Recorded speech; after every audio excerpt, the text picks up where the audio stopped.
The thing is, like, whatever it is you're trying to achieve never ends, because once you get there, you either quit and find something else to work towards, or you set something higher or further or more exciting. And what do you have to look forward to? It's the grind. It's the challenges. It's the work and effort. Oh, and a full year, and that lets you save. Who cares?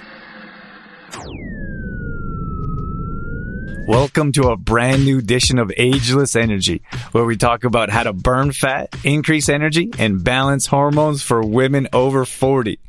Over the past 20 years as a performance coach, I've worked with hundreds of women that have the exact same struggles you do. I hope to shine some light with this podcast on what can be the most challenging time of your life and let you know there is hope to find success with your health and what you're looking for. Please share and enjoy.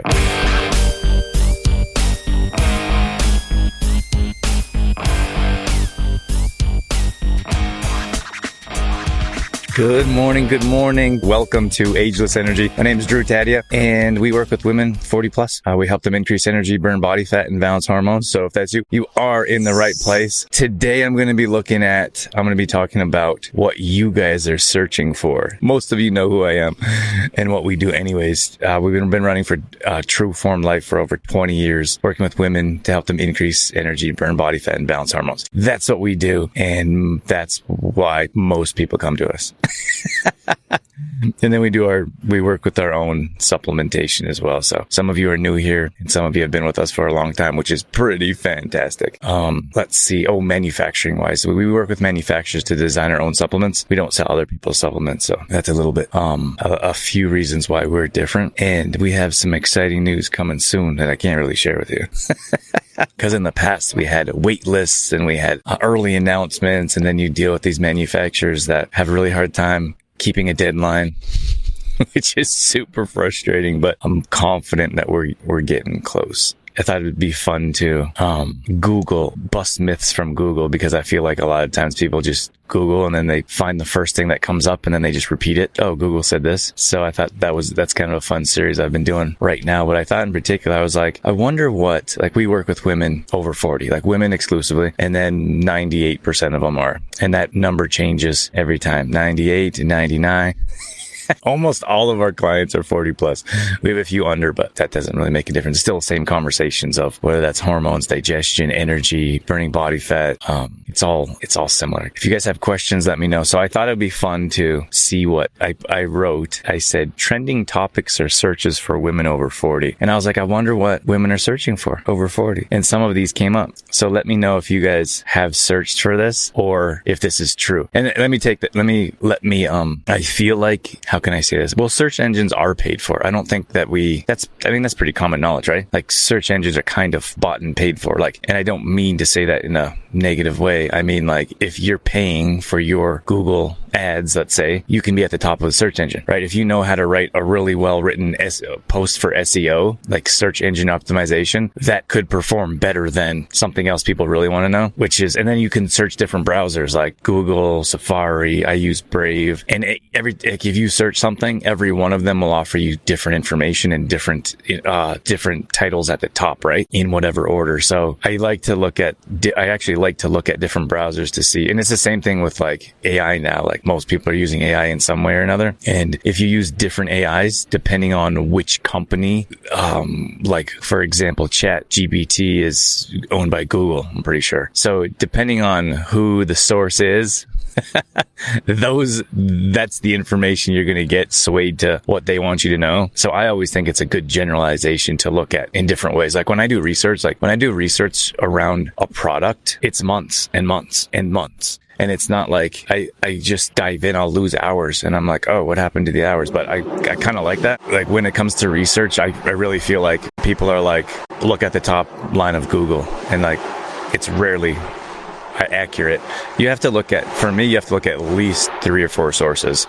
And then you have to understand, like, where those sources coming from. Like, if it's, let's just stir the pot here and say it's a dairy company. So a dairy company is going to write posts about why you should consume dairy and why it's good for you, right? So you have to try to find a post or information that's not specifically from a dairy company. And I don't care about dairy. It's just an example. Like, have it if you want it. I'm just saying, like, often I don't think we look at, what's underlying or why people are, like, what's the reasoning? Like, why do they really want you to learn about that or know about that? In most cases, they're trying to sell you something. So I just pulled this up here for fun. So this could or could not be accurate. So let's say I said trending topics or searches for women over 40 regarding health. So osteoporosis, diabetes, heart disease, menopause, breast cancer, depression, and attitudes towards menopause. That's interesting. Which of those stand out to you guys? Osteoporosis is definitely a big one. I'm surprised like joint health didn't come up. Menopause is the time when menstrual periods permanently stop, marking the end of reproduction. It typically occurs between the ages of 45 and 55, although the exact timing can vary. Menopause is actually a natural change related to a decrease in circulating blood estrogen levels. That's menopause.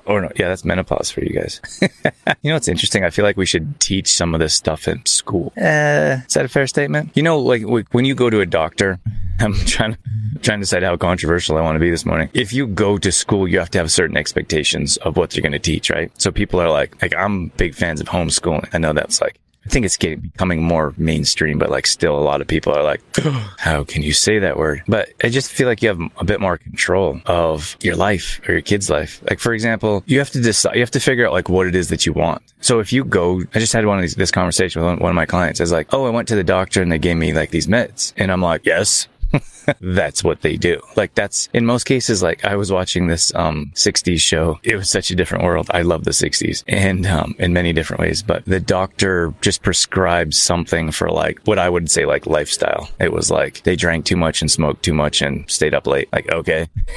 And then the doctor just wrote like a prescription. Like that was his job. It wasn't like a thought. Like they came in for the prescription and like didn't really necessarily need it. And he was just like, but I think that's how it is today still, which is fine if that's what you want. But I feel like if you're going to a medical doctor, like a physician, they're going to give you medication. Like that's like in most cases like this, of course there's outliers on either side, but that's what their job is. Like that's what they went to school for. So if you don't want medication, then you don't go to that doctor. Do you know what I mean? Like you have to understand what is it that you're trying to get out? That's what I was talking about school. Like I feel like a lot of this stuff should be taught in school. Like menopause, for example, a lot of women come to us and have no idea about menopause, which is fine. We've been doing it for a long time, but I feel like that should be general knowledge because that's going to happen. Like those are changes in your body that are going to happen, but that's not necessarily like, that's not mainstream. Like whether we're talking about osteoporosis, heart disease, like a huge percentage. There's four main, what's the fancy word for it? There's four main causes of death. And like heart disease is one of them. Like brain health is one of them. So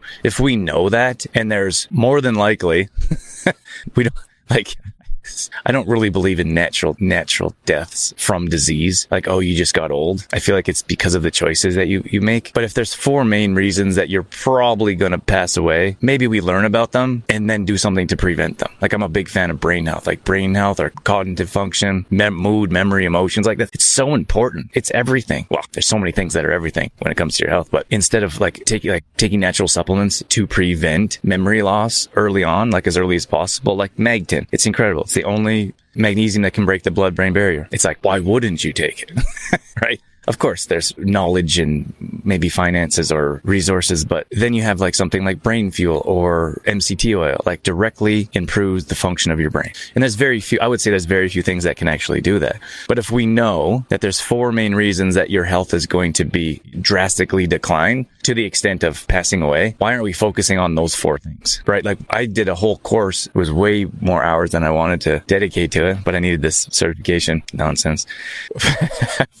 It was quite a bit older than not quite a bit older. It's older than our average demographic, but it was seniors and exercise and brain health. And they had pages and pages and pages of research, like documented research around the decline of your mental health with lack of exercise or the improvement of it with exercise. And it was just so profound to me. I was like, I had no idea that exercise could improve your brain health that much, especially in older women. And I'm like, everyone should know this. Everyone should be exercising.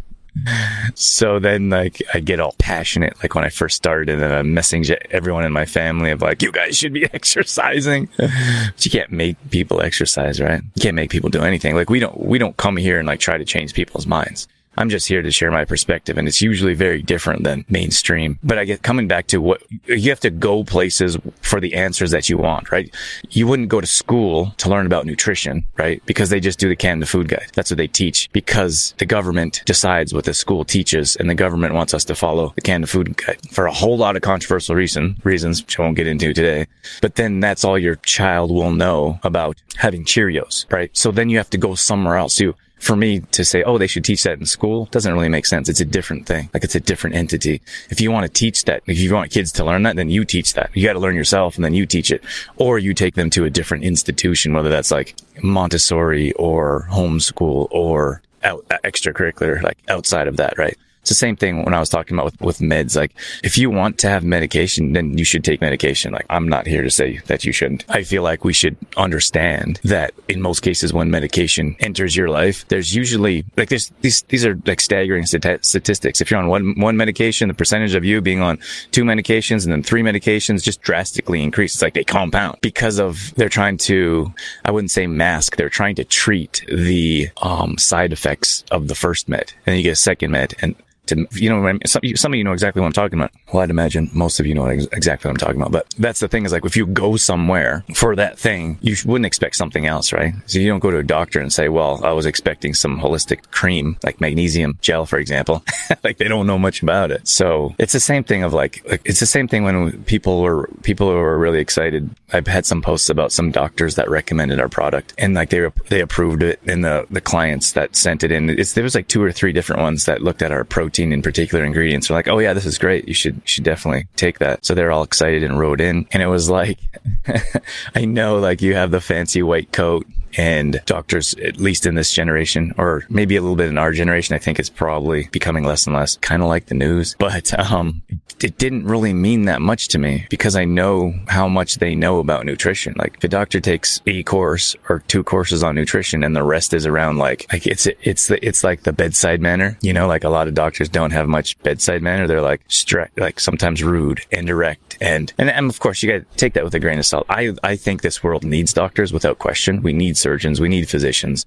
There's definitely a place for them. I just think you have to understand what you're going into to receive that type of help. Like, they're not schooled in nutrition unless you're going to a different type of doctor. It's not really a physician, right? They didn't take a whole lot of courses around nutrition. So for someone that I know didn't study in the field and they're like, hey, that's good, I would suggest that they probably suggest some not so quality products because they just don't know better. And there's nothing wrong with them, or like they're trying to do a good thing and they're trying to do your health, like trying to improve your health. Like I said, we need them. But I think our perspective needs to change a little bit when we're trying to figure out what it is that we want. Like, what is it that you want out of a visit from whatever practitioner that you're going to? One of the things I would like to ask of you guys is that some of you know that I don't run ads on the show and don't plan on in the immediate future. So the only ask I have for you is that you help us spread the word so we can help more women burn body fat, increase energy, and balance their hormones. And the only way that we can do that is if you can rate and review this podcast. So the single thing that I could have you do or could ask of you is to leave a review. It'll take 5 minutes or 1 swipe of the thumb. It would mean the absolute world to me. And more importantly, you could change the world for someone else. As many of you know, there's plenty of women that struggle in this age group for balancing hormones, increasing energy, and burning body fat. So if you could help spread the word, that would make a big difference in our life and probably someone else's as well. We used to do a lot of talk about prevention. That was kind of like my thing early on, of preventing, but that's not like super exciting. Like, people don't buy prevention. That's probably why it was really hard for us to get our business going. Well, that, and I had no idea about business, but I often talked about prevention but in most cases, to be fair, I would say the masses, or the good majority of people, don't really do much about their health until a doctor says, hey, look, you're pre-diabetic, or something really bad is going to happen to you if you don't make some serious changes in your life. And then people will come to us. And that's different in different cases, right? Like, that's probably different for you guys in here watching our show in a private group, or finding a podcast like ours, which is about holistic health. Very different than what mainstream will tell you or explain to you. So, like, if you were to look at our demographic, that'd be probably different. There'd be more of you looking for preventative type of stuff. Otherwise, you may not be here. But there's still a percentage of people that are like almost scared into improving their health. And I don't think it's I don't think it's ever too late. I feel like we can regenerate cells. Like there's so many things coming down the pipeline with health in general. Like so many things.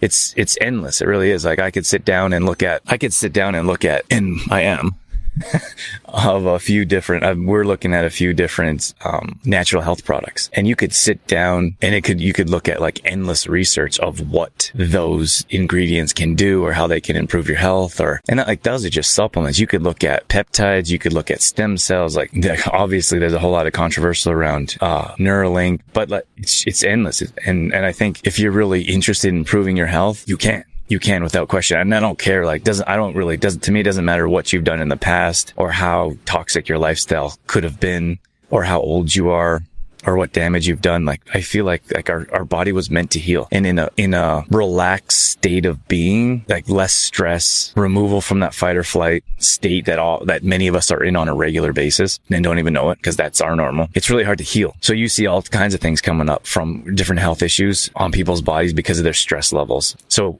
like the emotional stress levels, what I'm talking about. So we see stress showing up on our clients' bodies because of the stressful state they're in. We see individuals dealing with health issues because of years past, right? It wasn't like the last 3 months or 6 months or the last year or two. It was probably the last 5 years or 10 years. But that's not to say you can't make a change in your life or you can't start to improve on a cellular level. You can, without question. Like we see it on a regular basis, especially within this age group, because you could have spent the last 20, 30, 40 years in a toxic relationship or that like toxic state of being or that stressful flight or fight state. And then once that you see that start to relax a little bit, and then we see all these results coming in from everything: mood, emotions, digestion, energy, menopausal symptoms. We had someone come in that had like almost debilitating, almost makes me emotional thinking about it. Like they were in such a terrible place, and they came to us in tears, and we made some changes for them, and they're doing amazing. Like amazing, like almost no menopausal symptoms, melting body weight. And that's like, why that wasn't the tear I wiped away. Like melting body fat. Like that's why we do what we do, because often women will come to us and they're like, I have no idea what to do. I don't even feel like I'm in my own body. Can't sleep at night sweats. I'm gaining weight. I have no energy. I can't remember anything. Like, and that's okay to understand. Like you're in a place where many women are at this age and you can make changes. It's really the direction, I think, the direction information, because it's just not so abundant out there, because there's not a whole lot of money behind it. Like what else can I say? Look at the commercials on the TV. Like those are pharmaceuticals and billions of dollars that they put into advertising. There's not billions of dollars for someone to be like, this is how you reduce your menopausal symptoms with information. Medication, much different. Even supplements, like you're not going to find most supplements on commercials because they're not patented and because they're not backed by huge companies. But the information, I wouldn't say is as abundant as it should be. You have to go and look for it. Like you have to go and look for, like, look how small we're growing, but look how small our company is, or the handful of people that are in here. And, because it's hard to find, right? Because I don't have $1 billion to put into marketing. So it's easier to find. So we have hundreds or thousands of people watching and learning about this kind of stuff, which is all, again, very different. I mentioned this in the past. Like it's very different than mainstream stuff. You're not going to hear this on like the news, or you're not going to hear this on the, it's not going to be a pop up on the top of Google when you search for it. Like you have to dig and research, and then it takes work, right? Like I tell our clients, we have a proven path for success. Like we'll show it to you and we'll walk you through it, but it takes work.